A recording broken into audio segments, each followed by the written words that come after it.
आप देख रहे हैं क्राइम 100 न्यूज। हर खबर सच के साथ। संवाददाता दानिश खान की खास रिपोर्ट। वंचित समाज अनुसूचित जाति कल्याण महासमिति के द्वारा प्रेस वार्ता का आयोजन किया गया। प्रेस वार्ता में राष्ट्रीय अध्यक्ष रविशंकर हवेलकर ने आयरा प्रेस क्लब में पत्रकार वार्ता की। प्रेस वार्ता में पत्रकारों को रविवार को होने वाले अधिवेशन के बारे में जानकारी दी। प्रेस वार्ता में उन्होंने कई बिंदुओं की जानकारी दी, साथ ही समाज से प्राइवेट प्रथा खत्म कराने की मांग की। प्रेस वार्ता में राष्ट्रीय अध्यक्ष रविशंकर हवेलकर के साथ ब्रजेश कुमार, जमाल अशरफ, सीएल बघेल, मनोज बाल्मीकि उपस्थित रहे। कॉन्फ्रेंस हकीकत इसके द्वारा रखी है, उसका क्या उद्देश्य है? नमस्कार बंधुओं, मेरा नाम रविशंकर हवेलकर है।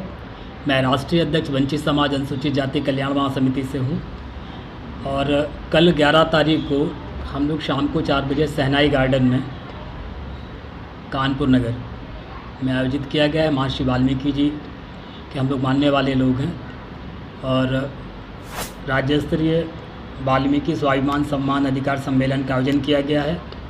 निश्चित रूप से हम लोग भारतीय जनता पार्टी से जुड़े हुए लोग हैं और मैं ये कहना चाहता हूँ कि देश प्रदेश के अंदर मोदी जी, योगी जी ने हमारे स्वच्छकार समुदाय के लोगों को केंद्र में और राज्य में बहुत कुछ देने का काम किया है।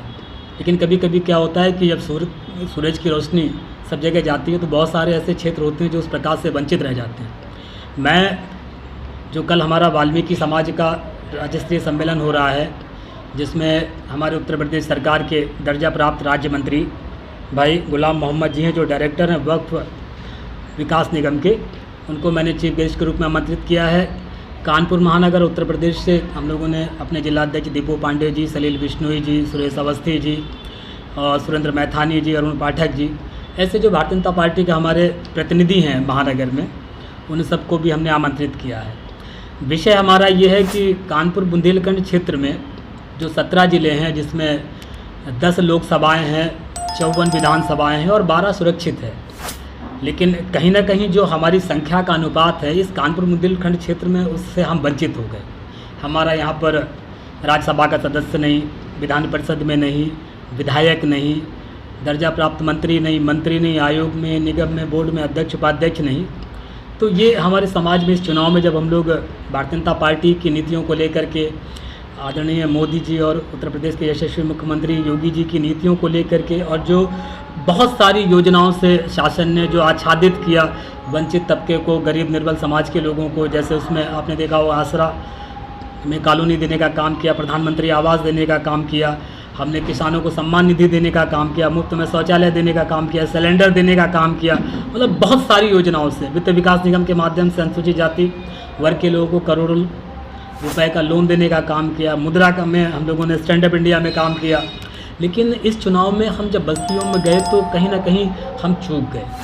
हम अपने लोगों को समझाने में नाकामयाब रहे और विपक्ष ने जो ये रिजर्वेशन ख़त्म करने का, संविधान ख़त्म करने का जो अपना शगुफा छोड़ा, उसमें वो कामयाब हो गए। इसमें आप जानते हैं कि हमारे केंद्रीय नेतृत्व ने, प्रदेश नेतृत्व ने, आदरणीय मुख्यमंत्री जी ने स्वीकार किया कि कहीं ना कहीं हम अति उत्साह में चीज़ों को समझ नहीं पाए और हमारा प्रदर्शन सम्मानजनक नहीं रहा। इसी परिप्रेक्ष्य में कल हम लोग उत्तर प्रदेश के यशस्वी मुख्यमंत्री जी और योगी जी को अपनी भावनाओं से अवगत कराने जा रहे हैं। हमारा ज्ञापन पत्र भी इसमें होगा और इस कार्यक्रम में उत्तर प्रदेश में बहुत सारे ज़िलों से हमारे लोग आ रहे हैं और प्रदेश के बाहर से भी हमारे लोग आ रहे हैं। तो हम आज के दिन हम सिर्फ इतना कहना चाहते हैं अपने लोगों से, जहाँ तक मेरी आवाज़ जा रही है, कि वाल्मीकि समाज के इस स्वाभिमान सम्मान अधिकार सम्मेलन में अपनी जागरूकता का परिचय दें और बड़ी संख्या में इस कार्यक्रम को सफल बनाने के लिए आएँ, जिससे कि हम उनकी जो मूलभूत मांगे हैं, जैसा कि आप जानते हैं कि कानपुर महानगर और प्रदेश सहित हमारे लोग आउटसोर्सिंग पर काम कर रहे हैं, जिनका वेतन लगभग 9,000 है। मैं किसी भी तरीके से इस तर्क से सहमत नहीं हूँ कि इससे स्वच्छकार समाज का भला होगा, उनके परिवार का उत्थान होगा, उनके बच्चों का भविष्य सुखमय होगा। क्योंकि कोई भी, मैं चैलेंज के साथ कहता हूँ, कोई अधिकारी मुझे ये गुड़ा भाग करके बता दे कि 9,000 रुपये में 5 परिवार के सदस्यों का कैसे गुजर बसर होगा। जब शिक्षा का मामला हो या बीमारी का मामला उनके परिवार के सदस्यों का, तो ये संभव नहीं है। तो हमारी ये मांग है कि जो लोग इस पर काम कर रहे हैं उनको कम से कम 25,000 रुपये न्यूनतम वेतन दिया जाए। और एक अभी हमने बड़ा काम किया मध्य प्रदेश में, हमारे प्रताप करोसिया अनुसूचित वाल्मीकि समाज के जो आयोग के अध्यक्ष हैं मध्य प्रदेश शासन में, तो उन्होंने वहाँ ठेकेदारी प्रथा को समाप्त कर दिया है। उसी ग्राउंड को लेकर के, उसी जियो को लेकर के हम उत्तर प्रदेश में ही मांग करेंगे कि ये ठेकेदारी प्रथा कलंक है, इसको समाप्त किया जाए। पूर्व में मुख्यमंत्री राजनाथ सिंह जी ने भी हमारे कार्यक्रम में कहा था कि मैं इसको ये कलंक मानता हूँ, इसको मैं समाप्त करूँगा। दूसरा हमारा ये कि स्वच्छकार समाज के बहुत सारे पद उत्तर प्रदेश में रिक्त हैं। अगर उन्हीं पदों पर आप सीधी भर्ती कर दी जाए तो हमारे समाज का जो जीवन का स्तर है, उसको जीने का वो अच्छा हो जाएगा, उसका स्तर जो है बढ़ेगा। और भी बहुत सारी मांगे हैं जिसको हम लोग कल इस कार्यक्रम के माध्यम से रखेंगे।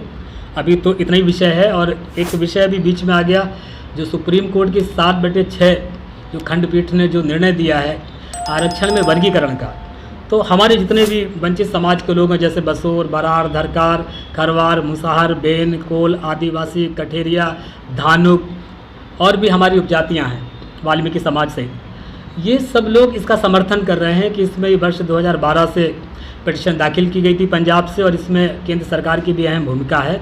और निश्चित रूप से मैं अपने जो दलित समुदाय की जो सक्षम जातियां हैं, जो कई बार लाभ पा चुके हैं, जो IAS हैं, PCS हैं, डॉक्टर हैं, वकील हैं, अन्य क्षेत्रों में काम कर रहे हैं, उन लोगों को बड़ा दिल करते हुए अपने जो वंचित लोग रह गए हैं, जो उपेक्षित लोग रह गए हैं, हाशिए के समाज को, उसकी सामाजिक, राजनीतिक, आर्थिक स्थिति को ध्यान में रखते हुए रिजर्वेशन कोटे को छोड़ देना चाहिए, अपने भाइयों के लिए बड़ा दिल दिखाते हुए।